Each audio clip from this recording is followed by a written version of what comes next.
Hello students, welcome to our study. Myself Soumya Mishra, your guide for English literature and language.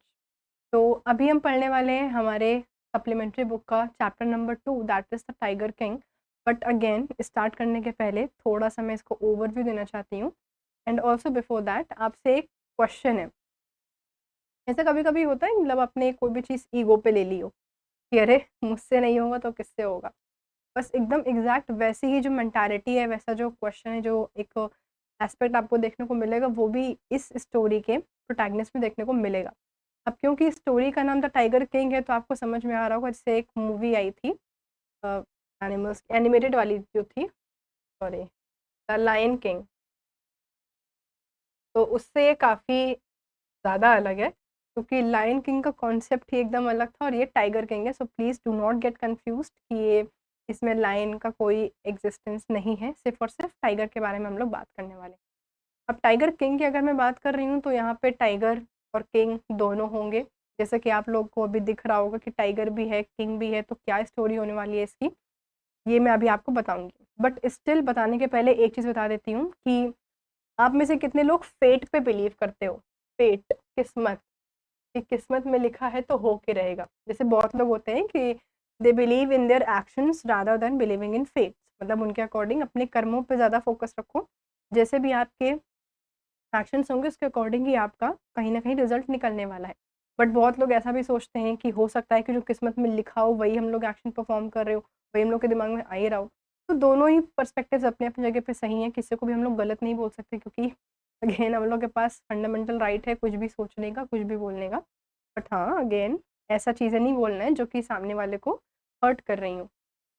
तो अभी अगर हम इस chapter के कॉन्टेक्स्ट में देखें तो इस चैप्टर के कॉन्टेक्स्ट से बात करें तो एक चीज़ तो आपको देखने को मिल जाएगी. तो जो मैं आप लोग को आखिरी में होमवर्क देती हूँ ना थीम्स वाला, तो पहली सबसे बड़ी थीम तो यही निकल के आती है कि बिलीविंग इन फेट, कि आप अपने किस्मत पे कितना ज़्यादा भरोसा करते हो कि जो होता है, जो लिखा होता है वैसा ही होता है, जो होना होता है वो हो के रहता है, कितना भी आप हाथ पैर मार लीजिए. ये वाला कॉन्सेप्ट आपने कई बार सुना होगा यूजुअली. तो ये सच कैसे होता है, ये सब जब आप पढ़ोगे अभी पूरी स्टोरी तो आपको समझ में आएगा कि हाँ ऐसा होता है, कई सारे केस में ऐसा हो सकता है. तो without any further ado let's start our chapter. सबसे पहले मैंने अगेन टॉपिक वाइज सब कुछ अच्छे से ऑर्गेनाइज करके रखा है ताकि आप लोगों को पूरी जो स्टोरी है उसका पूरा ऑर्डर ऑफ इवेंट अच्छी तरीके से समझ में आ जाए. तो let's begin. Birth of Maharaja and the astrologers prophecy. अब स्टार्ट होता है कि भैया आलिशान महल है, वहाँ पे अब राजा महाराज जो है उनका जन्म हो रहा है. जैसे हम लोग अब छोटे हैं तो प्रिंस ही बोला जाएगा उस टाइम पे. तो प्रिंस का बर्थ होता है और वहाँ पे जो एस्ट्रोलॉजर होते हैं, वो बताते हैं कि ये जो है वो मरने वाला है. वहाँ कितनी नई बात बता दी मैम ने कि भाई सिंपल सी बात है, जो इंसान की बर्थ हुआ है डेथ तो होनी है. बट क्या प्रोफेसी थी, क्या सोचा था, क्या बोला था उसने, ये भाई हम देखते हैं. Story begins with the birth of the Prince in the kingdom of Pratibandapuram. जगह का नाम याद रखना है आप लोगों को. अभी स्टोरी के अकॉर्डिंग प्रतिबंधपुरम में एक प्रिंस का जन्म होता है. At the time of his birth astrologers predict that the Prince death will be caused by a tiger. अब एस्ट्रोलॉजर ने क्या बोला कि जो प्रिंस की डेथ है वो टाइगर की वजह से होगी. क्यों टाइगर की वजह से होगी? क्योंकि उनके अकॉर्डिंग तो जैसे नक्षत्र होता है हमारे यहाँ, कि इस नक्षत्र में पैदा हुआ, इस नक्षत्र में पैदा हुआ है. तो उनके अकॉर्डिंग, स्टार्स के अकॉर्डिंग, जो राजा थे बुल के नक्षत्र में पैदा हुए थे. ठीक. और बुल और टाइगर का 36 का आंकड़ा होता है. मतलब एक दूसरे से बिल्कुल भी फ्रेंडशिप नहीं होगी, हम दोनों दुश्मन है. ना तुम मेरे साथ कभी अच्छे से बॉन्ड्स क्रिएट कर सकते हो, ना मैं तुम्हारे साथ कर सकता हूँ, ऐसा वाला सीन था. तो उसने कहा कि क्योंकि ये बुल के नक्षत्र में, स्टार्स में पैदा हुआ है तो इसकी जो डेथ है वो एक टाइगर के थ्रू ही होने वाली है. ठीक है भैया, हो गया, बता दिया. The Maharaja becomes king. अब देखो इसके बीच में भी अगेन मैं बोलूँगी बहुत ही छोटे छोटे ऐसे इंसिडेंट्स हैं. बट क्योंकि अभी मैं आपको पूरा टेक्स्ट वाइज नहीं लेकर चल रही हूँ, टेक्स्ट वाइज के लिए फिर आपको वही पेड बैच पे जाना पड़ेगा. बट अगर अभी मैं आपको समराइज में बताऊँ तो मैं मेन पॉइंट्स और जितने भी बेसिक पॉइंट्स हैं उन सबको लेके मैं अभी आगे बढ़ रही हूँ जो इंपॉर्टेंट है आपके एग्जाम के परस्पेक्टिव से. The prince grows up and is crowned as the Maharaja of Pratibandhapuram. अब क्या है कि वो जो प्रिंस है वो बड़ा हो गया और उसने सोच लिया था कि जितने भी, अब क्योंकि मेरी ऐसे प्रोफेसी हुई है कि मैं टाइगर की वजह से ही मेरी डेथ होने वाली है, तो मैं जितने भी टाइगर्स हैं एग्जिस्ट कर रहे होंगे मैं उन सबको मार दूंगा। जब कोई टाइगर बचेगा ही नहीं तो मेरी डेथ टाइगर के थ्रू होगी नहीं। मतलब उसका होता है ना कि इसे ईगो पे ले लेना। देखो डेथ होगी तो वो तो एक अल्टीमेट चीज़ है, वो एक इनएविटेबल इनएविटेबल चीज़ है जो कि कभी भी कोई रोक नहीं सकता है उसको। देखिए अगर आप बात करें अगर कोई भी ह्यूमन बीइंग है उसका बर्थ होगा तो डेथ तो होनी ही होनी है। बट उसने ऐसा ईगो पे ले लिया था कि मेरी जो मौत है वो एक टाइगर के थ्रू तो मैं नहीं होने दूंगा। उसने ईगो पे ले लिया था कि ऐसे कैसे कोई भी ऐरा गैरा मुझको बताएगा कि मेरी मौत किससे होने वाली है।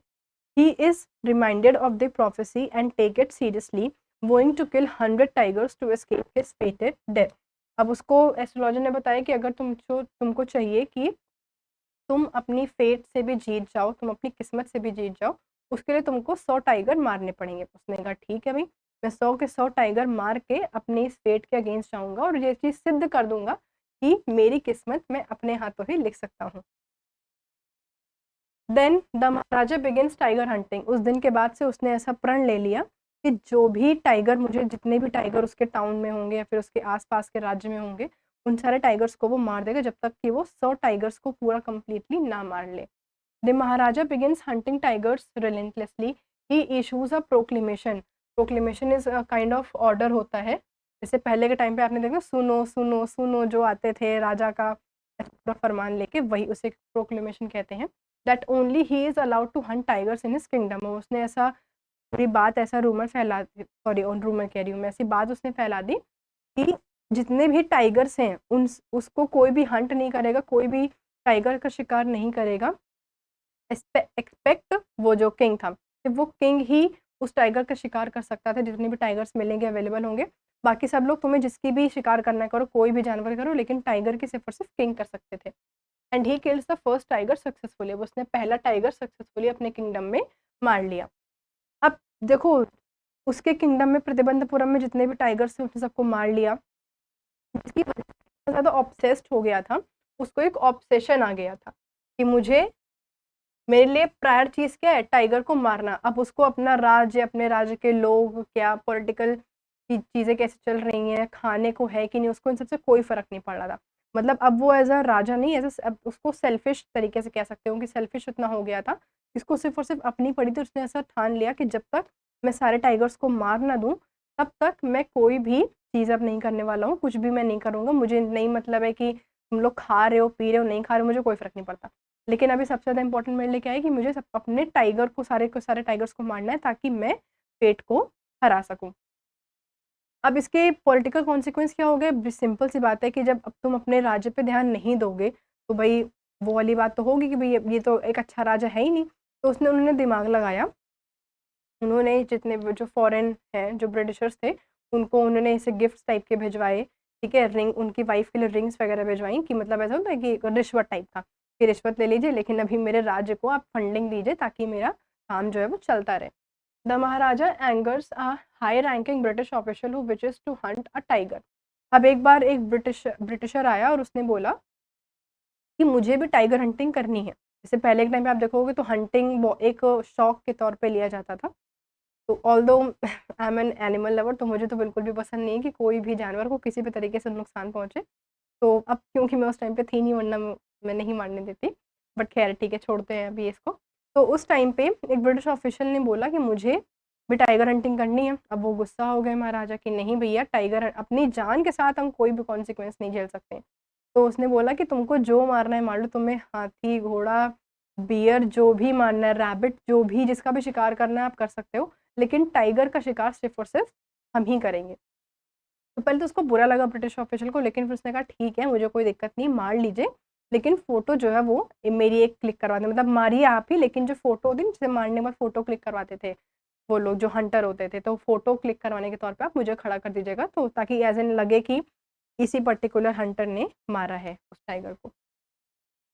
To avoid trouble with the British, the Maharaja sends expensive gifts. अब उसने उसी के रिश्वत के तौर पे गिफ्ट्स वगैरह भिजवाए, उसकी वाइफ़ के लिए रिंग्स वगैरह भिजवाई। जो कि उसको और भारी पड़ गई, क्योंकि सिंपल सी बात है वो अपने राज्य के पैसे से ही तो वो गिफ्ट्स ब्रिटिश ऑफिसर्स के लिए भिजवा रहा था। अब यहाँ पे उसके राज्य का बड़ा नुकसान चल रहा था, इंक्लूडिंग 50 डायमंड रिंग। अब उसने गिफ्ट के तौर पे क्या भिजवाया, 50 डायमंड की रिंग भिजवाई उसकी वाइफ के लिए, अब उसने एज़ अ गिफ्ट भिजवाया था कि मतलब उसमें से कुछ-कुछ पसंद करेंगे, बाकी वो लोग भिजवा देंगे। लेकिन अब उनको लगा कि गिफ्ट के तौर पे दिए, तो उन्होंने 50 के 50 रिंग रख ली और उसका नुकसान ही हो गया। तो the British official's wife dissatisfied them and the Maharaja is free to continue his tiger hunt. अब क्योंकि थोड़ा-सा ऐसा कुर्सी को उसके दिक्कत आ रही थी कि कुर्सी कभी भी छीन सकती है, तो इसीलिए उसने ये सारी चीज़ें करी। बट जब सब कुछ नॉर्मल हो गया, फिर उसने अपने पूरे फ़ोकस को किस पे डाल दिया? टाइगर को हंट करने पे।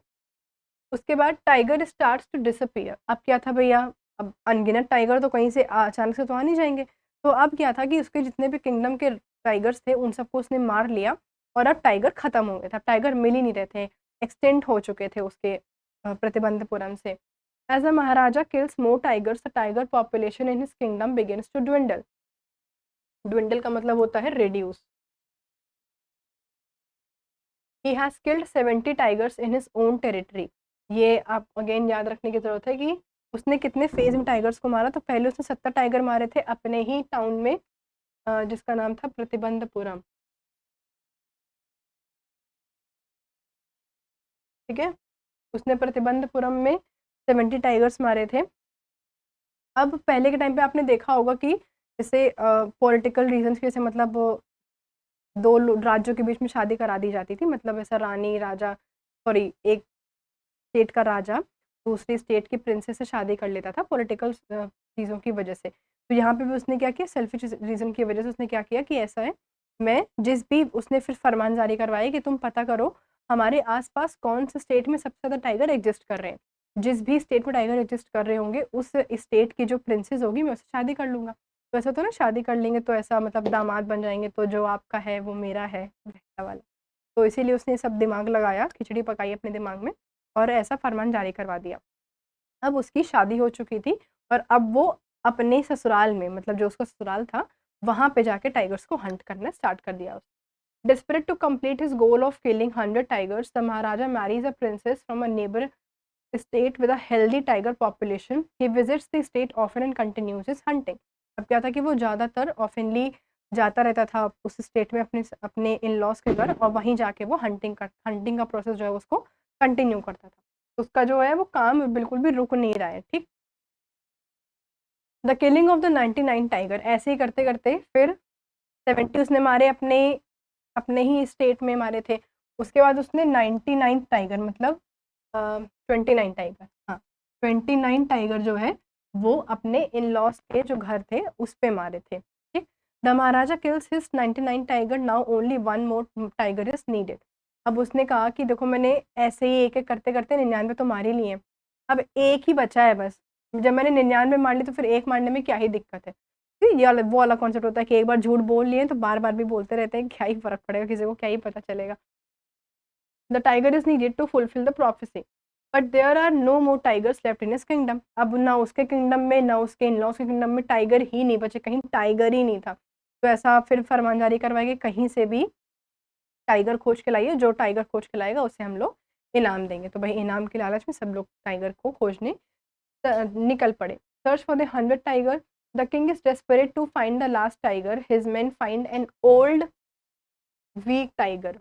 अब जो उसके आदमी थे, उनके जो सिपाही थे, उनको एक ओल्ड बहुत ही बूढ़ा-सा, बहुत ही वीक सा टाइगर मिला था। तो उन लोगों ने दिमाग लगाया कि ऐसा है यार, ये बहुत ही बूढ़ा-सा है, कोई दिक्कत भी नहीं होगी, इसको लेके चलते हैं और हम लोग जहाँ पे वो शिकार कर रहे हैं, वहीं पे ले जाके इनको दे देंगे, फिर ये अपना शिकार कर लेंगे, राजा का भी काम खत्म, हम लोग का भी काम खत्म, एक बला टलेगी। मतलब हो गया, बचपन से इनका तो चल रहा है, अभी तक खत्म ही नहीं हो पा रहा है, ये वाला सीन था।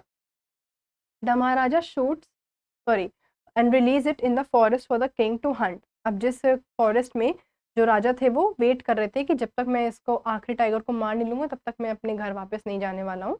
तो भाई सब लोग डर गए कि भैया साहब जब कुछ काम ही नहीं करेंगे तो फिर हम लोग का क्या होगा? क्या खाएँगे, क्या पिएँगे? कैसे सर्वाइवल होगा हम लोगों का?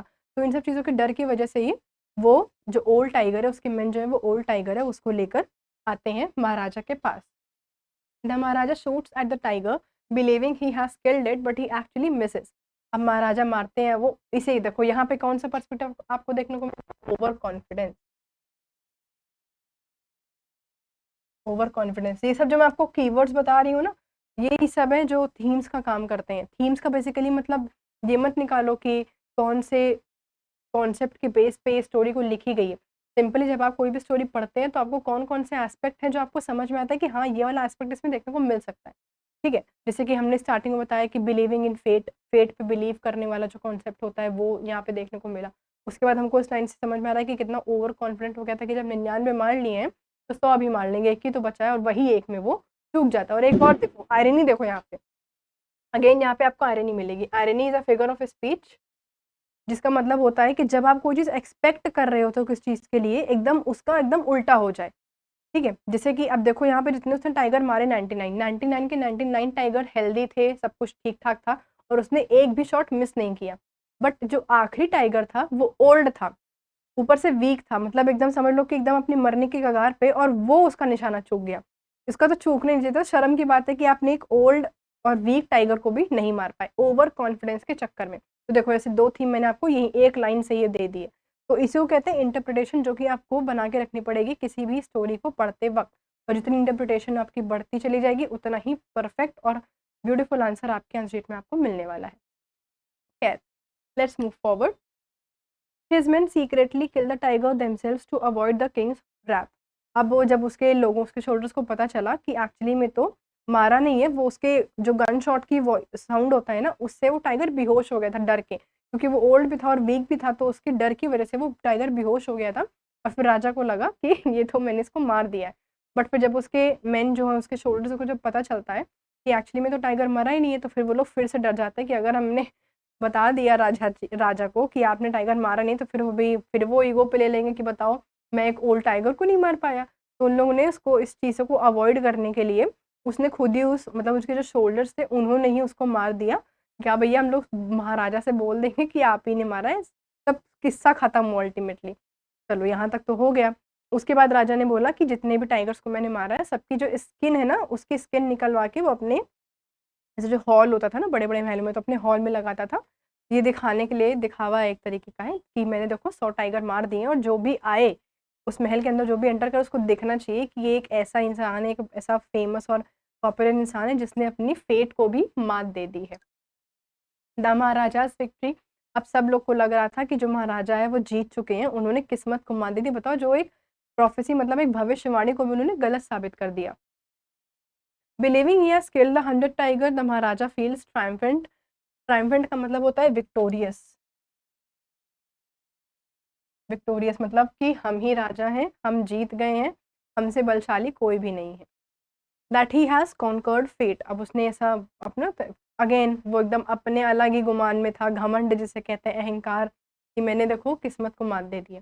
But again as a reader, जब आपको पता होगा ना कि एक्चुअली में उसने 100 टाइगर मारा नहीं था, तो अभी भी उसके पास ये एक ऑप्शन है, मतलब थोड़ा सा डर है उसके पास कि 100 टाइगर किसी ना किसी रूप में आके उसको मार सकता है। ठीक है? The toy tiger incident. अब जब सब कुछ ये सब हो गया, तो फिर भैया राजा के भी बच्चे हुए थे, तो उनके बच्चे का बर्थडे था। अब इसके पहले तक तो उन्होंने अपने बच्चे पे ध्यान भी नहीं दिया कि मेरा बेटा क्या कर रहा है, क्या नहीं कर रहा है, इसको क्या ज़रूरत है, कुछ नहीं, क्योंकि उनका अलग ही चल रहा था कि मुझे टाइगर को मारना है, सेल्फिश नेचर की वजह से। बट जब सब कुछ खत्म हो गया, ओवर हो गया, तो उसको रियलाइज़ हुआ कि अरे मेरा बेटा भी है, मुझे उसको भी तो देखना है। तो उसका बर्थडे था, तो उसके लिए वो गिफ्ट शॉप पे जाता है। अब उसको कुछ समझ में आता नहीं, क्या लें, क्या ना लें। तो वहाँ पे एक वुडन टाइगर होता है, उसको उस गिफ्ट शॉप में एक वुडन टाइगर मिलता है। उस वुडन टाइगर को जब वो देखता है, तो सोचता है कि अरे! ये क्या हो गया? ये तो कुछ जाना-पहचाना लग रहा है। तो उसने उस वुडन टाइगर को इसलिए चूज़ किया, क्योंकि ताकि जब वो अपने बच्चे को दे, तो एज़ अ जेस्चर उसको बता सके कि देखो बेटा, तुम्हारे पापा ने भी 100 टाइगर को मारा था। तो उसमें भी उसको एक थोड़ा-सा प्रोमिनेंट फीचर दिखाना था अपना, कि देखो मैं कितना बलशाली हूँ, तुम्हारे पापा कितने बलशाली हैं कि उन्होंने 100 टाइगर को मार के अपने फेट को कॉन्कर कर लिया। तो ये एक एज़ अ जेस्चर वो अपने बच्चे को बताना चाहता था, तो इसीलिए उसने टाइगर को चूज़ किया। अभी दुकानदार भी कम दुष्ट तो था नहीं, उसने भी राजा को देख के प्राइस ही बढ़ा दिया कि भई बहुत महँगा है ये, बट राजा के लिए क्या महँगा, क्या सस्ता। तो ख़ैर वो अपने उस टॉय को लेकर आया और उसने अपने बच्चे को दे दिया। अब उसका बच्चा बहुत खुश हुआ है देख के, तो वो लोग एक बार खेल रहे होते हैं। On his son's 3rd birthday the maharaja buys him a wooden toy tiger as a gift. वो उसके लिए वुडन टॉय टाइगर लाता है as a gift. While playing with the toy a sharp splinter from its pierce the maharaja's hand. Splinter का मतलब होता है, जैसे आपने देखा होगा, जैसे बाँस-वाँस फँस जाता है, एकदम हल्की-सी नहीं रेशा नहीं बोलूँगी, आपने जैसे कभी देखा होगा इसे बाँस घुस जाता है, तो आप लोग ना सुई से निकालते हो ना उसको, तो बस एकदम वैसे एक स्प्लिंटर उसके घुसा था, उसकी उँगली में चुभ गया था और वो एकदम ऐसा क्लीन या फिर एकदम चिकना जिसे हम लोग कहते हैं, चिकना सरफेस नहीं था, थोड़ा-सा रफ सरफेस था उस फ्रंट टाइगर का, तो इसीलिए उसके जो रेशे नहीं निकले होते हैं, वो उसके फिंगर्स में घुस जाते हैं और इसी वजह से उसको इन्फेक्शन हो जाता है और उसी इन्फेक्शन की वजह से उसकी डेथ हो जाती है। तो अल्टीमेटली उसकी जो डेथ होती है वो 100 टाइगर की वजह से ही होती है। तो एट द एंड वो अपने फेट को कॉन्कर नहीं कर पाया, सिर्फ़ उसको ऐसा लग रहा था कि अब उसने अपनी फेट को कॉन्कर कर लिया है और उसने सारे टाइगर्स को मार दिया है। तो ओवर कॉन्फिडेंस बहुत गलत बात है, इससे हम लोग को ये चीज़ तो सबसे पहले सीखने को यही मिलती है कि ओवर कॉन्फिडेंस हमको नहीं रखना चाहिए। Infection and death of a Maharaj, the wound from the splinter becomes infected leading to the complications despite medical treatment. अब कितना सब कुछ सोचो, हाँ, जैसे कभी देखो कि बहुत लोगों को कितनी बड़ी-बड़ी बीमारियाँ होती हैं, सही हो जाते हैं। बट बहुत लोग एकदम छोटी-सी देखो अब जैसे महाराजा को क्या हल्की-सी चोट लग गई, लिटरली हल्की-सी चोट जो हम लोग को नॉर्मली लगती रहती है, उससे उनकी डेथ ही हो गई। तो इसे क्या कहते हैं? किस्मत कहते हैं। जैसे आपने कभी-कभी देखा होगा नॉर्मली इंसान चलते-चलते कभी-कभी किसी का कितना भयंकर एक्सीडेंट हो जाता है, फिर भी वो इंसान नॉर्मल हो जाता है। और कभी-कभी तो चलते-चलते इंसान गिर जाता है तो फ्रैक्चर हो जाता है। तो इट्स ऑल अबाउट फेट, किस्मत पे डिपेंड होता है। बट हाँ, मैं ये नहीं कहूँगी कि आपको टोटली किस्मत पे डिपेंड रहना चाहिए क्योंकि वही वाली बात है कि आपको खुद के एक्शन पे भरोसा करना पड़ेगा। अब अगर मान लो आपकी किस्मत में लिखा है कि आप आपको 90% मिलेंगे तो आपको कुछ करना पड़ेगा उसके लिए। ऐसा नहीं कि आपको पता चल गया है और फिर आप बैठे रहो कोई दिक्कत नहीं मिलेंगे ही 90%, तो ऐसा नहीं होता है। आपके एक्शन के अकॉर्डिंग किस्मत चेंज हो सकती है। वो डिपेंड करेगा आपके एक्शंस पे। The Maharaja dies from the infection, fulfilling the prophecy that he would be killed by a tiger, albeit indirectly through a toy tiger. अब यहाँ पे जो वो एस्ट्रोलॉजर तो उसने नहीं बताया था कि टॉय टाइगर होगा कि वुडन टाइगर होगा कि रियल टाइगर होगा, उसने सब नहीं बताया था, उसने सिर्फ इतना बोला कि टाइगर से। देखो अल्टीमेटली उसने इतनी मेहनत करी, उसने बेचारे 99 टाइगर्स की जान ली और सब कुछ वेन में चला गया। जबरदस्ती बताओ क्यों मार दिया 99 टाइगर्स को? मरा भी तो किससे? एक एक ऐसी चीज़ है, एक नॉन लिविंग टाइगर से, जो कि इतनी सी जगह लेती है, छोटा-सा टाइगर था, वो उसको मार के चला गया। उसने कितने बड़े-बड़े टाइगर्स मारे, स्किन उसकी टंगवाई अपने हॉल में, बट फिर भी कोई फ़ायदा नहीं हुआ। तो ये था आप लोग का पूरा चैप्टर। अब इसमें again I will come to my favourite part, that is homework. अब आपको इस होमवर्क में थीम्स करनी है, जितने भी आपको थीम्स मिलती हैं, जैसे कि मैंने स्टार्टिंग में आपको 2-3 बता दिया है। एक आयरनी हो गई, ओवर कॉन्फिडेंस हो गया, फेट हो गया, ठीक है? ये सारी चीज़ें हो जाएँगी। उसके अलावा अगर थोड़ा-सा एक्स्ट्रा चीज़ें मैं बताऊँ, तो अगर देखो अगर मैं आपको आंसर राइटिंग के पर्सपेक्टिव से बताती हूँ, तो बहुत सारे बच्चों का ये सवाल रहता है कि मैम आंसर कैसे लिखना है? स्कूल में कुछ और लिखवा रहे हैं, कोचिंग में कुछ और लिखवा रहे हैं, तो मैं तो आप लोग को ये सजेस्ट करूँगी कि आपको क्वेश्चन आंसर पे फ़ोकस करना ही नहीं है। मेरे अकॉर्डिंग क्वेश्चन आंसर पे मत फ़ोकस करो। मतलब ये मत देखो कि कौन-सा आंसर आपको याद करना है क्योंकि एट द एंड आप जब अपने बोर्ड एग्ज़ाम में बैठे होगे, आपको नहीं याद आएगा। एक तो इतना लेंथी पेपर होता है ना 12th क्लास का कि आपको नहीं याद आने वाला है कि मैम ने क्या लिखवाया था, स्कूल में क्या लिखवाया था, बिल्कुल भी नहीं। आपको सिर्फ़ और सिर्फ़ अपने ऊपर बिलीव रखना है। ठीक है? अपने ऊपर बिलीव करना है और ये चीज़ देखनी है कि आपने उस पर्टिकुलर चैप्टर को कैसे इंटरप्रेट किया है, कैसे समझा है। जितना आपको चैप्टर समझ में आएगा, उतना ही अच्छे से आप लिख पाएँगे। क्योंकि क्वेश्चन से नुकसान क्या होता है कि मान लो आपने 3-4 क्वेश्चन पढ़ लिए, तो वो पूरा का पूरा चैप्टर नहीं कवर कर रहा है। बट स्टिल अगर आप लोग ऐसा सोच रहे हैं कि हमें क्वेश्चन आंसर भी एक बार ट्राई करके देखना है, तो सिंपल सी बात है, उसमें भी कोई दिक्कत नहीं है। आपने इसको देखा, आपने इसको ये वाली वीडियो पूरी देख ली। अब इसके बाद आप चाहें तो टेक्स्ट से जो आपकी बुक में टेक्स्ट दिया होगा, आप इसको टेक्स्ट वाइज़ पढ़िए तो आपको और अच्छे से अंडरस्टैंडिंग होगी और बेटर अंडरस्टैंडिंग के साथ आपको चीज़ें पूरी क्लियर हो जाएँगी। उसके बाद एनसीईआरटी, अगर आपको क्वेश्चन सॉल्व करने ही है ना इंग्लिश, हिंदी के लिए तो आप एनसीईआरटी एनसीईआरटी उठाओ क्योंकि एनसीईआरटी में क्या होता है ना कि आपके जितने भी चैप्टर के क्वेश्चंस होंगे ना, सब कुछ उस क्वेश्चन में कवर हो जाएगा। मतलब उसमें ज़्यादा क्वेश्चन नहीं होते, मुश्किल से 5-6 क्वेश्चन होते हैं, लेकिन लेंदी क्वेश्चंस होते हैं। तो अगर आपने उन 6 क्वेश्चंस को भी पूरा कंप्लीटली कर लिया, तो आपका पूरा चैप्टर कवर। जितने भी इम्पोर्टेंट चीज़ें हैं, वो सब आपका उस पूरे क्वेश्चन में कवर हो जाएगा। तो अगर आपको प्रैक्टिस करनी है, प्रैक्टिस करने के लिए आप कर सकते हैं। रेफरेंस बुक मैं आपको बिल्कुल भी सजेस्ट नहीं करूँगी, पढ़ने के पर्सपेक्टिव से। मतलब आपको क्वेश्चन वगैरह करना है, तो पहले आप एनसीईआरटी करो, फिर आप रेफरेंस बुक पे चले जाओ। लेकिन डायरेक्टली रेफरेंस बुक पे जाना, उससे पढ़ना, उससे क्वेश्चन सॉल्व करना, ये मैं बिल्कुल भी नहीं सजेस्ट करने वाली हूँ। तो एनसीईआरटी बेस्ट है आप लोग के लिए इनिशियल लेवल पे। अगर आपको लगता है कि हाँ चैप्टर पूरा क्लियर हो गया है, एनसीईआरटी के क्वेश्चंस भी आ रहे हैं, उसके बाद आप अदर बुक्स को उठाइए, उससे क्वेश्चंस निकालिए, क्वेश्चन सॉल्व करिए। अगर आप कर पा रहे हैं तो वेल एंड गुड, वरना फिर आपको ज़रूरत है और ज़्यादा मेहनत करने की। ठीक, ऑल्दो मैंने ऐसा बनाया है कि इंग्लिश ज़्यादा आपको टफ नहीं लगनी चाहिए, बहुत ही ईजी वे में पूरे चैप्टर्स को समझा रही हूँ। चैप्टर के साथ साथ मैं एक्स्ट्रा चीज़ें भी आपको इसलिए बताती चलती हूँ। कुछ कुछ पॉइंट्स हो गए जो कि आपको आगे आंसर लिखने में हेल्प करने वाले हैं। ठीक, तो मैं यहीं पे क्लास को अपनी एंड करती हूँ एंड आई होप आपको पूरा जो सेशन है वो समझ में आया होगा और अच्छा भी लगा होगा। Thank you so much. Bye bye, take care.